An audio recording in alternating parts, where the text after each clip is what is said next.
আল্লাহ রাসূল সাল্লাল্লাহু আলাইহি ওয়াসাল্লামের মন ভালো করে দেওয়ার জন্য এই সূরা তোহা নাযিল করলেন কে? আল্লাহ রাসূল যখন টেনশনে হাবুডুবু খাচ্ছেন তখন আল্লাহ নাযিল করলেন আদ-দুহা ওয়াল লাইলি ইযা সাজা মা ওয়াদ্দা'আকা রাব্বুকা ওয়া মা ক্বালা ওয়ালাল আখিরাতু খায়রুল লাকা মিনাল উলা ওয়া লাসাউফা yu'tika rabbuka fatarদা। সুবহানাল্লাহ। আল্লাহ নাযিল করলেন ওয়াদ-দুহা ওয়াল লাইলি ইযা সাজা। দুহা মানে আলো। দুহা মানে কি? সকালের আলো, প্রভাতের সূর্য কিরণ। আলো মানে আশার আলো, সম্ভাবনার আলো। আলো বললে মনের মধ্যে একটা সাহস জাগে না?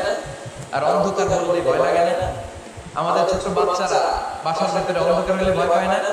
তার মানে অন্ধকার হচ্ছে ভয়ের প্রতীক আর আলো হচ্ছে আশার প্রতীক।